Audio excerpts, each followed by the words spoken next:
Darshan Sudeep friendship ಕತೆ cinema ಆಗತ್ತಾ? Sandalwood ಕುಚುಕುಗಳ ದೋಸ್ತಿ ಕತೆ ರೀಲ್ ಅಲ್ಲಿ ಬರುತ್ತಾ? ಶುರುವಾಗ್ತಿದೆ ದಚ್ಚು ದೀಪು ಅನ್ನುವ ಟೈಟಲ್ ನಲ್ಲಿ ಹೊಸ ಚಿತ್ರ. ದಚ್ಚು ದೀಪು ಸಿನಿಮಾದ ಟೈಟಲ್ ಅಲ್ಲಿ ದರ್ಶನ್ ಫೋಟೋವನ್ನ ಕೂಡ ಹಾಕಲಾಗಿದೆ. ಟೈಟಲ್ ಕೆಳಗೆ ಫ್ಯಾನ್ಸ್ ನೀವು ಅನ್ಕಂಡಂಗಲ್ಲ ನಾವು ಅನ್ನುವಂತಹ ಒಂದು ಅಡಿಬರಹವನ್ನ ಕೂಡ ಹಾಕಲಾಗಿದೆ.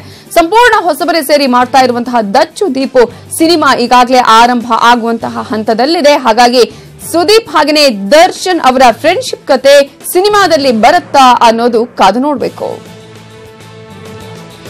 ದರ್ಶನ್ ಮತ್ತು ಸುದೀಪ್ ಫ್ರೆಂಡ್ಶಿಪ್ ಕತೆ ಸಿನಿಮಾ ಆಗುವಂತಹ ಎಲ್ಲಾ ಲಕ್ಷಣಗಳು ಕೂಡ ಕಾಣಿಸ್ತಾ ಇದೆ. ಸ್ಯಾಂಡಲ್ವುಡ್ ಕುಚುಕುಗಳ ದೋಸ್ತಿ ಕಥೆಯನ್ನ ಇನ್ನು ಮುಂದೆ ಸಿನಿಮಾದಲ್ಲಿ ನೋಡಬಹುದಾ, ರೀಲ್ ಅಲ್ಲಿ ನೋಡಬಹುದಾ? ಆ ತರದ ಒಂದು ಸಿನಿಮಾ ಕತೆ ಶುರುವಾಗಿದೆಯಾ? ದಚ್ಚು ದೀಪ್ ಅನ್ನುವಂತಹ ಟೈಟಲ್ ಅಲ್ಲೇ ಈಗಾಗಲೇ ಹೊಸ ಚಿತ್ರ ಆರಂಭ ಆಗಿದೆ. ಈ ಒಂದು ಸಿನಿಮಾದ ಟೈಟಲ್ ಅಲ್ಲಿ ದರ್ಶನ್ ಫೋಟೋವನ್ನ ಕೂಡ ಹಾಕಲಾಗಿರೋದನ್ನ ನೀವು ಈಗಾಗಲೇ ಈ ಒಂದು ಇಮೇಜ್ ಅಲ್ಲಿ ಕೂಡ ಗಮನಿಸಬಹುದು. ಟೈಟಲ್ ಕೆಳಗೆ ಫ್ಯಾನ್ಸ್ ನೀವು ಅನ್ಕಂಡಂಗಲ್ಲ ಅನ್ನುವಂತಹ ಒಂದು ಅಡಿಬರಹವನ್ನ ಕೂಡ ಹಾಕಲಾಗಿದೆ.